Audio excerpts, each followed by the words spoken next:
everyone, we are the HE31. So for today, we will be discussing a short discussion about the character of the movie Lolita, which is about Mr. Claire Kilty.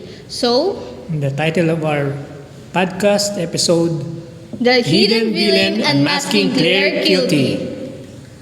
And I'm Hannah J. A. Solano, your host for today, together with my co-host. Carlo Natavio. And let us welcome our guest for today's episode. Hi, I'm Jenny Jean Silozano. I'm Angelina Encinares. I'm Veronica B. Bagting. I'm Tristan Ramos. I'm Roxanne Choi Fulgencio. Lolita is a 1997 romantic drama film directed by Adrian Lyne and written by Stephen Schiff. It is the second screen adaptation of Vladimir Nabokov's 1955 novel. Yes, you're right, partner. So, Claire Kilty, which is the character that we will be discussing for today, it is the character in the novel of Vladimir Nabokov, which is entitled Lolita. It is the key character of the novel, and it is often described as a secondary antagonist and a foil to the protagonist, Humbert Humbert. So, ayun, last time, di ba partner, napanood natin sa klase yung movie na Lolita. Ikaw, ano bang masasabi mo nung nanonood tayo nun? Actually, nung pagpasok ko nun, parang nabigla ako kasi lahat pala kayo nanonood na. Late nga ako nun eh. Oo, yan, late na. I found the movie good but somehow a bit bad. And So, this time, pag-aralan natin at i-discuss natin yung Isa mga sa nangyari. character. Isa sa character. Which is, sino ko yan di-discuss natin? Si Claire Kilty. Ayun, ngayon, i-discuss natin yung isang character na si Claire Kilty, kung ano ba siya sa mismong movie. Kung ano yung ginawa niya, sino ba siya. At with this episode, we will discuss it and hingi natin yung opinion ng mga guests natin ngayong araw, di ba kuya? Oo naman, hingin natin. First, alamin muna natin ano bang maging first impression ninyo sa character. Let's start with Sam. So, ayun, yung first impression ko kay Kilty is charismatic siya na tao.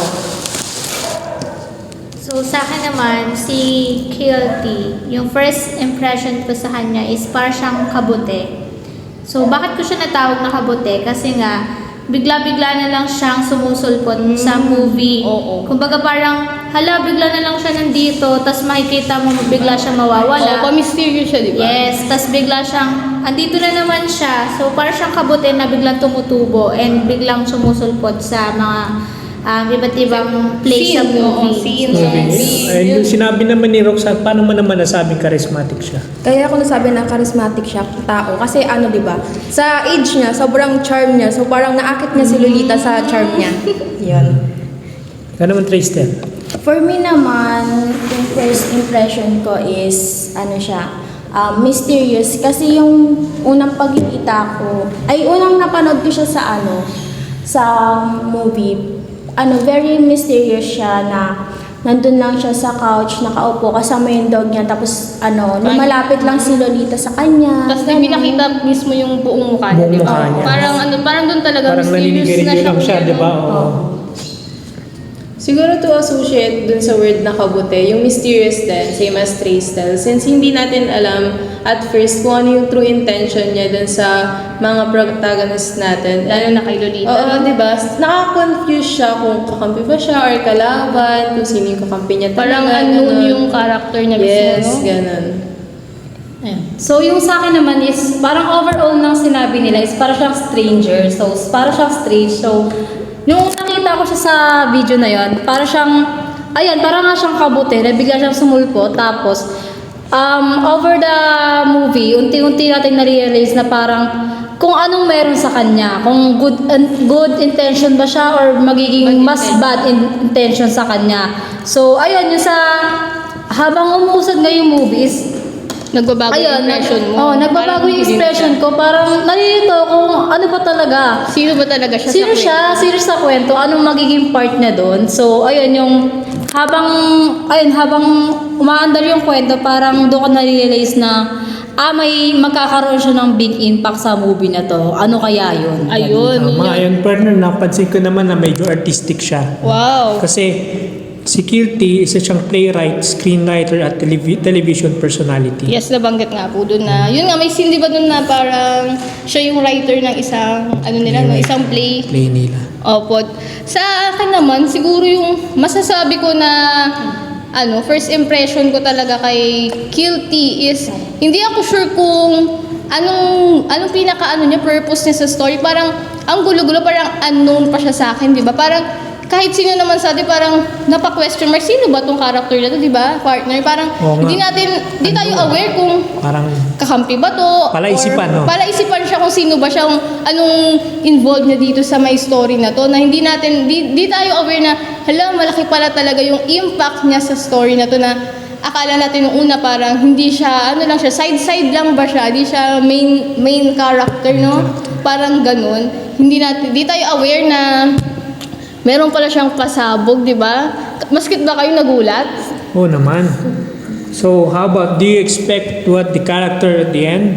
Kayo, Yung napansin ninyo? yung from first impression nyo, so, hanggang sa pagkatapos. hanggang nung natapos, yung pa rin ba? Parang nagbago, ganun? Siguro ako, kung tatanungin ako, yung expectation ko nung nasa end na siya ng movie. So parang, nagulat ako kasi 'di ba, tinawag ko nga siyang kabute. Kasi nga, lang siya, Sulput-sulput sa scenes. lang siya sa scenes. Then, biglang, pagdating sa end, ang laki na ng role niya. So, ang laki na ng, nagbibuild na siya ng character and also ng role doon. So, parang, nakakagulat na parang, noong una, parang wala lang siya sa akin. Wala lang siya sa akin, parang lang siyang, Scene lang individual na- lang talaga na tao doon. Then, pagdating sa end, ayun pala, siya pala Pasabog yung siya. pinaka-main Plot twist nung pinaka-story. Main plot twist ng Movie. Lolita. Ikaw naman, kayo, anong nyo? So, ayan, yung ina-expect ko dun sa character ni Kilty, hindi ko talaga ina-expect na ganun yung magiging character niya dun sa movie na, diba, ayun nga, gaya ng sabi ni Veron na sulpot-sulpot lang siya sa movie sa mga ilang scene. Tapos, Mailap pa, no? Mailap tapos, siya. like parang hindi pinapakita yung mukha niya, katawan lang niya, ganyan. Tapos pagdating dun sa dun sa dulo ng movie, na ganun pala yung magiging character niya talaga. Parang surprising, bulaga, ganun. Ikaw naman, Tristan. For me naman, dagdagan ka lang yung sinabi ni Veron na siya, yung pa-mysterious din naman siya. Kasi nakikita natin sa movie, hindi talaga nakikita yung mukha niya. Yes. Nakatago talaga siya. So, sabi nga ni Veron, yung pasabog niya kakaiba. Para siyang yung bombang tinago mo. Tapos, bigla na lang siyang sumabog na hindi mo alam kung bakit. Na out of nowhere, bigla na lang siya nag-boom. Exactly. Nandun na siya agad sa dulo. Parang yung character niya, hindi natin in-expect lahat. Kasi akala natin, siya talaga yung tutulong kay Tutulong kay Lolita. Yung pala, hindi siya ganun na, yun yung, parang hindi ganun kaganda yung niya kay Lolita, no? Parang boom, sabog yung character niya. Yung layunin pasabog. niya, no? Opo, yung pinaka-goal niya. Totoo. So, yun. Na parang napapanood ko yun, nagulat tayo napawat na Oo, kaya ang ingay kasi hindi talaga natin in-expect. So, kasi nga parang akala natin wala siyang parang wala siyang goal. Wala siyang yung layunin na tong taong to, tutulong ba? Parang siyang tutulong. Parang nabaliktad yung paniniwala natin, yung tingin natin sa kanya. Yung Surprise. nakita natin yung parang plot twist niya. So, ayun, para siyang may pala siya, may malaki siyang epekto kay Lolita siya kay Humbert. Kasi diba, yun nga, akala natin side character lang siya. Since subtle lang yung pagpapakilala sa kanya, nung lumabas siya dun sa may hotel, then biglang revelation na imamanipulate niya pala, i-exploit niya si Lolita, ganon. Na biglang ganun yung nangyari na sobrang biglaan na hindi natin in-expect lahat. Ikaw, partner, Oo naman. anong masasabi mo? In-expect mo ba kung ano siya sa dulo, yung character ni Mr. Claire? Well, aside from being artistic, nakita ko na siya ay manipulative at exploitative. Super. So, na-expect ko yun hanggang sa uli at nagkaroon ng part na kung saan isa siyang victim of retribution. Sa galit ni Humbert, siya ay violently pinatay na lang at minurder.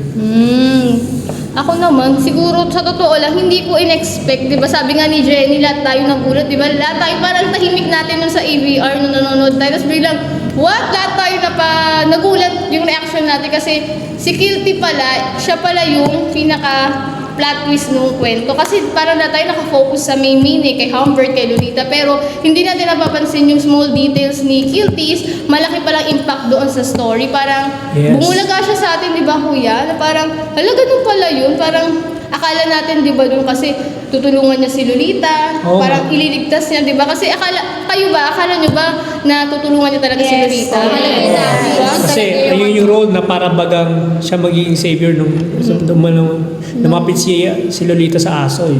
Di ba? Akalain nyo ba na siya pa pala yung mas magpapalala Siya sa yung pinaka mas may dark worst na pa, di ba? Akala nga natin ligtas na si parang chinichir pa natin na makuha na si Lolita doon sa car ni Humbert, di ba? Parang sinasabi niyo na ang daming chance ni Lolita na makatakas, di ba? Pero hindi siya nakatakas nung time na yun. Parang masasabi natin na yun nga, si Kilty is napakatalino niyang tao di ba?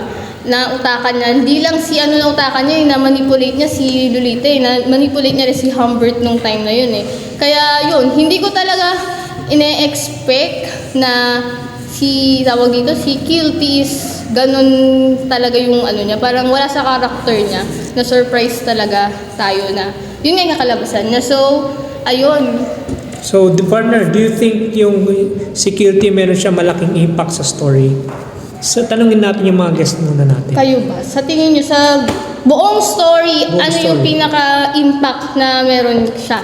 Yes, Veron. Para sa akin, malaki yung big impact talaga ni Kilty sa movie. Kasi parang kung walang Kilty sa movie, parang walang silbi yung si Lolita at si Humbert. Kasi nga, di ba, sabi natin, ang plot twist talaga dito is si Kilty sa end ng movie. Kung makikita natin at mapapanood talaga natin, siya talaga. So parang, kung walang Kilty doon, so parang ang pangit tignan na si Lolita lang at si Humbert. So parang ang nangyayari, meron sa kanila na isa pang villain na tinatawag na siya talaga yung pinaka-worst, dark na may layunin sa dalawa. So para sa akin, napaka-impact nun, lalo na sa mga nanunood. Totoo. And talagang makikita nyo na paiisipin Malaki muna yung tayo nabago. ng movie na yun Iikot-ikot bago natin ma-explain and bago Na-shock natin tayo. maintindihan talaga yung pinaka-movie. Yes. Yes. How about Jenny? Ayun, definitely yes. Kasi talagang malaki yung naging impact niya nung dumating siya. Kasi siya yung isa siya sa mga reason kung bakit nagkagulo yung buhay ni Humbert and Lolita. And ginamit na kasi yung kahinaan ni Humbert. And habang ginagamit niya yon, si Lolita, di ba, kinuha niya. So, ayun, pinakinabangan na si Lolita sa movie na yun. So, although masama yung intention ni Kilty kay Lolita, I think ang impact dun sa akin siguro kasi because of Kilty, nakalaya si Lolita kay Humbert. For me, yun, siguro yun yung good side. Although in-abuse niya, in-exploit niya, in-abuse niya si Lolita to the extent of the theater theater daw. Yun. Parang dahil sa kanya, naging bridge siya para makalaya siya sa puder nito ni Humbert. Yes, then doon Oo, din niya nakilala Yun yung good asawa side. niya. Parang Nagkaroon siya good ng side. bagong life. Na Parang hindi siya gusto nakulong. niya talaga. Hindi siya nakulong kay Humbert lang. Oo nga naman. Tama. Nagets ko din. Oo nga naman. Kung wala si Kilty, matatapos ba yung kwento nila? Ikaw naman, Roxanne, anong masasabi mo? So ayun, sobrang laki ng impact niya dun sa movie. Ayun nga dahil din kay Kilty is nakalaya din si Lolita, nagkaroon siya ng another life sa wala sa poder ni Humbert. Then ayun, kasi 'di ba kung si Kilty is sobrang bad intention niya kay Lolita, like ginamit lang niya talaga si Lolita. Tapos kapag hindi niya na kailangan si Lolita, is tinapon na lang niya parang basura. Tapos while si Humbert kasi is kahit na ginagamit niya si Lolita is parang may love pa rin. Obsession kasi siya talaga, kaya inaalagaan niya si Lolita. Yes. No? Parang yung may part doon na parang kung anong gusto ni Lolita, binibigay lang ni di ba, ni Kasi Humbert. Parang, Kumbaga may good and bad din talaga effect. may ganun din. Ikaw naman, Tristan. For me, si Kilty kasi, tahimik lang siya, pero yung pagkatahimik niya may pagka-bad side. Kasi yung di mo alam Hindi na, aware. parang Character niya. tinuring niyang friend na tutulungan siya na makaalis doon kay Humbert, yung magkaroon siya ng magandang buhay, na ipinangako ni Quilty kay Lolita na ganito magiging buhay niya. Hindi siya yung parang napanood natin sa movie na yung after 2 years, nabuntis siya, nagkaroon siya ng asawa, tapos yung buhay niya parang hindi siya nagbago. Parang same pa rin siya ng for me parang same pa rin siya, pero pinales lang yung parang yung pagka-abuse niya. Oo. Yes. Kaya para sa tingin mo talaga malaki yung impact ni Kilty sa pagkalaya Sa buhay ni Lolita. Sa pagkalaya Yes. na nabago yung buhay ni Lolita sa kamay ni Okay. Humbert. Ikaw kuya, sa tingin mo naman, gaano kalaki at ano yung impact Impact. na yun So sa story? si Kilty kasi siya yung naging double of Humbert. He mirrors and contrasts Humbert, particularly naging shared obsession niya sa mga young girls. Pero different naman sa methods at saka attitude. Si Kilty, his hidden manipulations and in ultimate confrontation with Humbert revealed the darkest truths of the novel, making his impact not just big, but just essential. Dito natin masasabi na si Kilty ay naging parang salamin ni Humbert, pero naging Mas contrast worse. siya, mas worst yung darkest truth na lumabas dito, na hindi kaaya-aya yung kanyang character at talagang masasabi natin is one of the big key players sa movie na yun.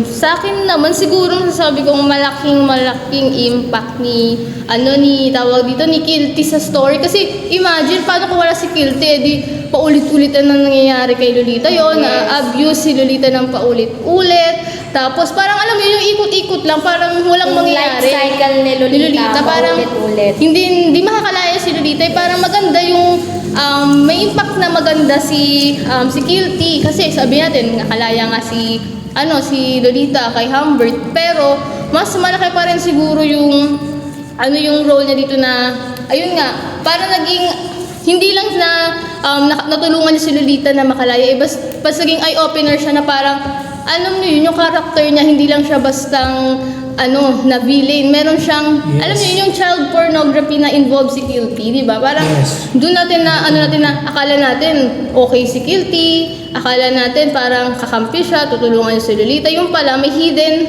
siya, Motivations. may motive siya kay Lolita. Parang tinutulungan niya si Lolita hindi dahil gusto niya makalaya, naawa siya rito, but parang gusto niya palang ipasok si Lolita sa parang kung company ba niya yun or business niya na child pornography, which is nasabi nga doon na ayaw ni Lolita ang ma-involve sa child pornography. Parang dito sa story Pero- talaga, hindi lang na-open yung mapawala siya sa si Lolita sa poder ni Humbert, but na-open din kung gaano ka-worst etong si Kilty dito. Kasi hindi lang siya, yung sa tawag dito, hindi lang siya simpleng sa mga bata Tawag dito? Anong tawag mo kuya? Exploit. Parang yun, hindi niya lang in-exploit yung bata, but meron din siyang mas Maitim na maitim na balak, di ba? At saka Pati parang binasuran niya dun si Lolita sa uli, di ba? Ng movie. kasi hindi worth, parang Hindi na worth it parang hindi, ayaw ni Lolita sumali sa niya, no? Sa tawag dito, Pinagagawa parang niya sa sa pinapagawa niya. Kasi ayaw din naman talaga ni Lolita nung ganung bagay. Kayo, anong nyo? Masasabi nyo pa, may madadagdag ba kayo na impact sa tingin nyo ba? Sa tingin nyo ba kung walang Kilty, sa tingin nyo ba, kung walang Kilty sa story, anong tingin nyo mangyayari? Kayo, anong tingin nyo kung wala si Kilty? Siguro sa akin, pag wala si Kilty doon, yung obsession pa rin ni Humbert yung Yung mananaig. ibabaw. So parang ang mangyayari doon is obsession lang. Yung life cycle ni Lolita, paulit-ulit lang I-abuse siyang siya. bababuyin, kumbaga ni Humbert. Na ganun yung gagawin niya, hanggang saan lumaki siya, ganun pa din. Hanggang yung obsession ni Humbert, nandun pa rin kay Lolita. So hindi talaga magbabago. So, Kung walang important Kilty. talaga. Yes. Important yung role ni dito, Yes. ni Kilty. Mhm. Kayo, ano pang nyo? Sa tingin nyo? Ikaw, partner, sa tingin mo, kung wala si Kilty, anong mangyayari kayo sa story? Kung wala si Kilty, hindi buo yung story. Kasi para sa akin, Totoo. para Hindi sa talaga akin, siya mabubuo. siya yung nagbigay ng dagdag na kulay dun sa Yes, totoo sa yan. movie, dun sa story. Kasi pinakita dito, dinipict na marami pala na nangyari, hindi lang sa movie, sa fiction, pati sa factual na maraming Yes, mga sa real life. pedophilia, no? Pedophilic na mga tao na nariyan Nasa lang, paligid nasa paligid natin. nagmamasid, hindi tayo aware. Pero alam mo partner, parang napansin ko, Yes. merong something sa mga pedophilia na parang kulang sila sa aruga. Di ba si Kilty parang Yes. walang pamilya na nagdadamay sa kanya na parang support system niya kaya ginagawa niya on his own. Siguro yun nga. Parang kulang siya sa support, no? Parang kaya nabubuo yung ganung ano sa utak nila, yung mga ganung bagay. Dahil siguro yun nga, one of the factor kulang sila sa support. Siguro kuya naghanap din sila ng care, ganun, care sa ibang tao na nakikita nila sa bata. Pero yung care na inaano kasi nila medyo hindi ano eh. no? Nagiging iba. Iba parang na-obsess sila, parang more on Yes. sexually ang dating nila sa mga bata, which is hindi naman appropriate kasi bata yung mga innocent pa yung mga bata na yun, tapos gaganunin, anuhin nyo, abuse nyo, di ba? Parang sa murang edad, parang nakakalungkot na ma-experience yung mga bata yung ganun. Tamang-tama. Pagdating sa mga bata o usapang bata partner, do you think releasing or producing a movie and having a character, si Mr. Quilty ba yung movie na yon ay good for the children to watch in today's generation? Kayo ba, sa tingin nyo, kung mag-re-release ng o magpuproduce ng movie na may character ni Mr. Quilty, which is aware naman tayo na sa character niya, kayo, sa tingin nyo, maganda kaya sa bata? Especially ngayong sa generation generation nito. natin ngayon, hindi. Kasi syempre, di ba dun sa movie na yun, si Cuties, pinapakita niya talaga yung pagiging manipulator niya sa bata. And also, parang nina-normalize niya yung pagiging grooming behavior niya sa mga bata. Like, Oo. di ba pag bata, syempre parang paghahayinan mo lang talaga ng pera or kahit candy, sasama na yun sa'yo agad. Tapos parang mabibuild agad yung trust ng bata kapag ganun. So, syempre, di ba yung mga bata, kahit bigyan mo lang ng ano yan ng mga laruan, Candies. sasama agad sa'yo yan no? Tapos parang, doon sa movie na yun is parang hindi talaga ina-advise na parang manood yung bata kasi syempre yung bata gagayahin niya kung anong nakikita niya eh. Curious ba sila, Yes. no? Sa mga napapanood nila. So, dagdagan ko lang yung sinabi ni Roxanne sa about dito. So, since nasa modern era na tayo and alam natin na yung mga bata, hindi pa rin yan sila aware sa kung ano yung nakikita nila sa Kung maganda. environment and also sa napapanood nila. So, for me, my answer is no talaga. Kasi syempre, kung iisipin kasi ng bata, once na nakanood sila niyan, na hala, pwede pala to. So, ibig sabihin, if Ang ever na curious makanood sila, so what if gawin namin? So, Parang akala nila goods normal, yun sa okay kanila. lang. Normal na gagawin nila yun. Kasi napanood. Yun yung parang pangit. So, kailangan talaga ng self-discipline and also yung awareness na galing sa mga magulang. Parents yun. So, kailangan Bantayan ba yung yan. napapanood ng yes, mga lalo bata? na yung mga bata ngayon. Para hindi sila mapunta doon sa point na maisipan nilang gawin yon sa At sarili ma-abuse nila. din sila, And diba? also ma-adapt din nila sa ibang tao. So, yun yung akin. Yun. Speaking of parents, dapat yung mga parents open sila sa mga anak nila and yung anak open Yes, din sa Sa mga parents. parents nila. Connection ba? Communication. Oo. Communication Kasi is the key. what if nangyari na dun sa anak nila nang hindi nila alam? Yes. Tapos yun din. nakita ng bata yun, then parang nasa isip niya, okay lang pala yung gano'n, normal lang. Kasi yung sa movie nga parang nangyari normal lang. Then after ng ilang years, parang wala na lang kay Lolita. Diba? Parang gano'n. So dapat alam ng mga magulang kung paano i-handle yung anak nila once nangyari na nakanood sila ng ganyan. Kaya mahalaga talaga yung involvement ng parents sa mga pinapanood ng mga anak nila. Ikaw partner, sa tingin mo ba, may maganda bang impluwensya yung pag-release ng mga ganun? Para sa akin, medyo counterintuitive tong sagot ko, partner. No? Kasi Okay. kung goal natin ay ipanood sa mga bata yung manipulation, abuse, exploitation para sa educational purposes, for age-appropriate education, halimbawa, age nila is 16 or 17 years old, kasi makukonsider natin silang mga bata pa. So, tuturuan natin yung mga bata na masama palang, with proper care, sensitivity and guidance, doon natin may papasok ito sa education system. Pwede ipasok natin siya. Gets. So, para sa akin, okay lang ipanood ito pero with proper guidance ng mga matatanda or even ng mga instructor natin sa school. About you, Tristel? For me naman kuya, today's generation naman, alam niyo meron tayong MTRCB, yung sinasala nila yung mga movie na Papalabas applicable nila. sa mga sa sinihan, pati din sa mga television na meron ng Warning meron ba? ng warning sa mga bata kung anong age ng ito applicable, kung pwede ba ito sa bata, pwede ba ito sa mga matatanda. Doon yung sinasala nila kung pwede ba ito sa mga bata, kung maganda ba impluensya ito sa mga bata na pwede nilang Panoodin. panoorin, Or hindi pwede, nila panoodin.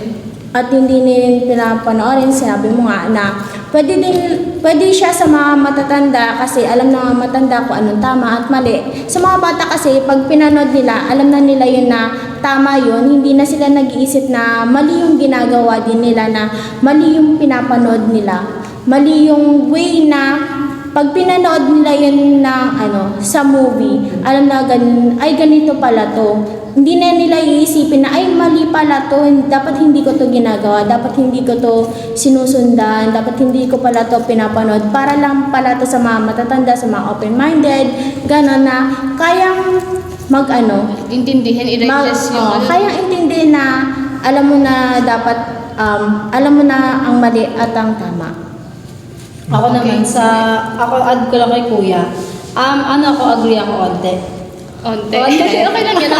Kasi agree ako kasi parang parang ma-awake yung mga kabataan sa atin na kung gagawin nila yun, baka maging ganun din yung mangyari sa kanilang sitwasyon. So, ngayon pa lang, lalo na ngayon sa era natin, madami talagang mga masamang tao na yung lalo mga nire-rape na lang ng mga kababaihan, mga dinudukot. So, kung mga ganung movie naman yung mapapanood nila, na may matututunan din naman sila, Be especially when it comes sa pagiging babae nila, na maging aware sila, maging alisto sila sa mga paligid nila, at huwag sila basta-bastang maniniwala. So kung napanood nila yung movie na yun, so magigising sila or magkakaroon sila ng learning na, ganito pala pwede mangyari. enlightened sila. Ganito yung i-asta ko bilang kahit bata ako na hindi ako protektahan. maging gano'n, mali ako. At Para ma-protect. syempre, kahit pa rin ng parents kung makakapanood ng mga ganong movie, di ba? Patutupay Ituturo talaga yung ng magulang.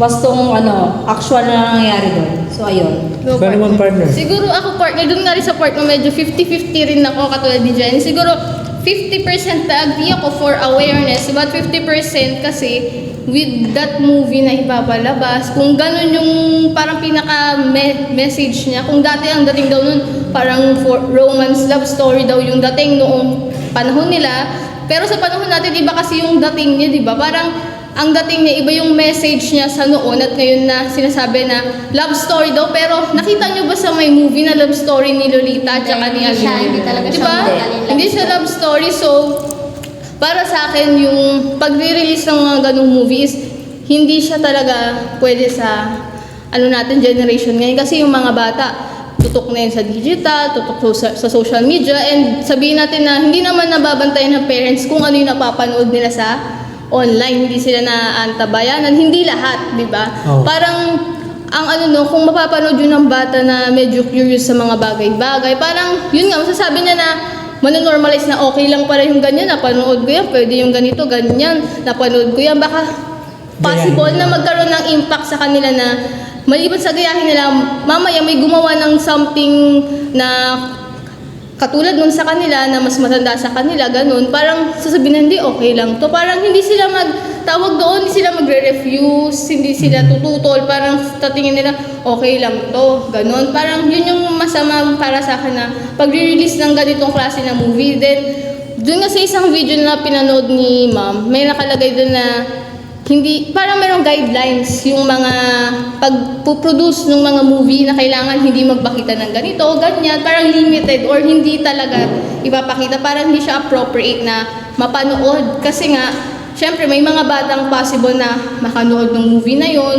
So parang, yun, nagkaroon din ng issue nung panahon ng pag-adapt na ito, adaptation ng movie na kung i-adapt ba or hindi. Parang ang nga rin ng author dito na ayaw niya na yung mismong movie poster, merong movie poster or yung mismong book na novel niya, na merong nakalagay na bata, young women na nasa mismong poster. Kasi pag yun yung nilalagay ko, yung parang naku-curious yung mga tao, yung parang, alam mo yun, naaakit sila sa may mga poster.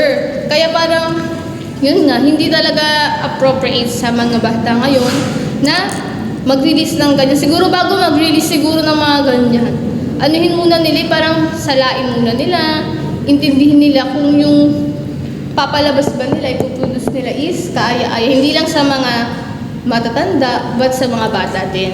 Oo, tama yun. Pero curious lang ko, partner, no?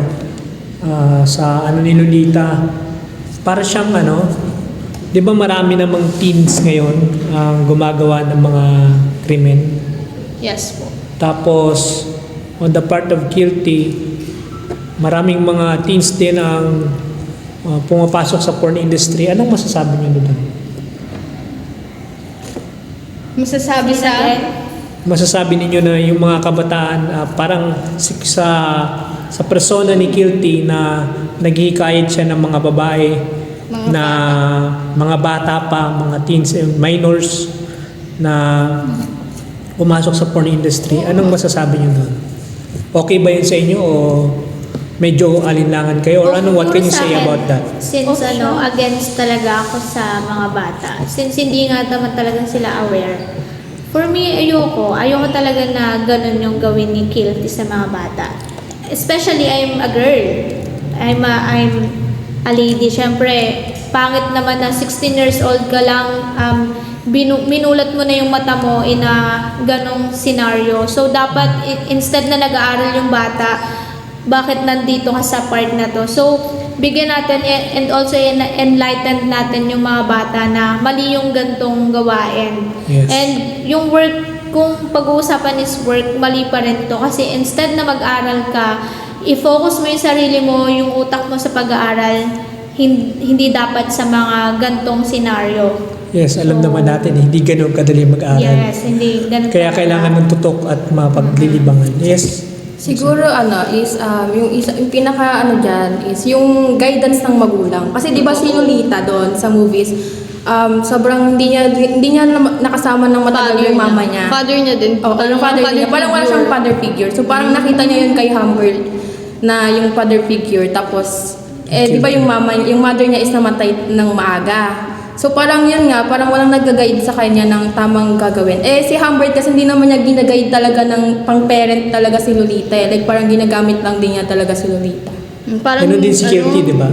Parang hindi aware siya na hindi normal yung gano'n. Kasi parang wala siya partner na kinagisnan na father figure. Yes. Siguro yung pinapagawa sa kanya ni Humbert is parang akala niya, okay, normal lang, gano'n. Parang ganun yung ginagawa ng tatay. Parang ano ba yung napag-aralan natin is Oedipus complex, Electra complex. Electra complex, daddy's Electra girl. complex, oh. Daddy's girl or Electra complex yun. Electra, Oedipus. Electra and Oedipus complex. Or basta isa doon. Doon naman sa tanong mo kuya sa part ng yung mga bata na involved sa child pornography at a young age. Siguro masasabi ko doon, parang at their young age, hindi appropriate nga na ma-involve sila doon kasi bata pa sila eh. Asaan yung mga parents nila? Asaan yung mga guardian na pwedeng mag-guide sa kanila? Parang asaan sila yung mga yun na imbis na yung mga bata na yun is pag-aralin nila, palaki nila ng maayos. Anong nangyari? Bakit yung mga bata is na-involve sa child pornography? Sabihin natin na iniisip ng bata na na for money purposes, parang gusto nilang kumita, magtrabaho. Pero hindi kasi magandang trabaho yung ganong i-involve yung child pornography kasi na-abuse yung mga bata, especially yung mga innocent na mga bata na walang kaalam-alam sa kung ano yung nangyayari talaga. Kung hindi naman din sila aware kung tama o mali yung pinapagawa sa kanila. Diba? Partner, that's a very good discussion. Before we end this discussion, I want to ask this last question.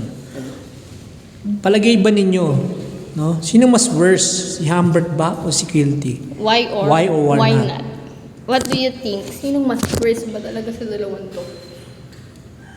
Yes, Jenny. Ako for me si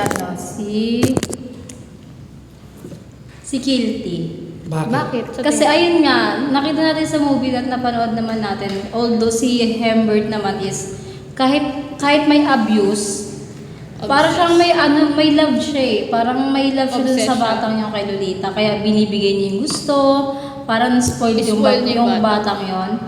While yung kay Kilty naman, parang kinuha niya lang talaga yung batang yun si Lolita kasi may intention siya. And yung intention niya na yun is isama siya sa child pornography Which si is- Lolita, which is Hindi maganda. very wrong na hindi naman deserve ni Lolita yung maging gano'n at hindi niya deserve na maging gano'n yung Ma-abuse siya. Oo, ma-abuse siya na maghugas kamay si Kilty na kunwari tutulungan siya pero yung dulo plot twist is magiging gano'n yung buhay niya na Mas worse pa pala kung maalis siya kay Kilty. Kay Humbert. Sa akin, siguro, kung papipiliin ako kay Humbert at saka kay Kilty. Sinong mas worse? Si Kilty talaga yung pinaka-worst. Doon pa lang sa ipasok niya si Lolita as yun sa theater niya kamo, na Kuno. tinatawag, is doon pa lang pangit na, minamanipulate na niya eh. Kasi si Humbert, obsessed lang siya eh. Kumbaga, may kasama siyang pagmamahal. Obsessed lang talaga siya, pero mahal niya si Lolita. At all. Pero si Kilty kasi, kung napanood niyo yung pinakalas, di ba? Kung yes, like, tumatawa siya kahit nagpa-piano siya, pinagbabaran na siya ni Humbert, tumatawa siya. Alam mo yung parang nandun Hindi na siya nagiging normal. dark niya, yes. Nagawa niya pang mang-asar, nagawa Nahiga niya pa pang siya sa ano. tumawa kahit na May gano'n tama na na siya. siya. So, Piano. makikita mo dun, di ba, na napaka-dark Something wrong talaga. na talaga sa utak yes, niya. dark talaga kung dark talaga si Kilty. Parang hindi niya na-control yung sarili niya, no? Yes. Ano na pinagagawa niya. So, may gusto pa bang sabihin? Kung wala na, Ate, I believe, who's worse? I Ikaw, believe, partner, in conclusion, Claire Kilty is not merely a villain in Lolita. He is the personification of the novel's darkest truths. Through his character, Nabokov forces the reader to confront the grotesque reality of Lolita's experience and to see Humbert's love story for what it really is. A tragedy of exploitation mirrored by an even darker figure. So with that, partner, Yes, partner. Are we going to conclude this episode?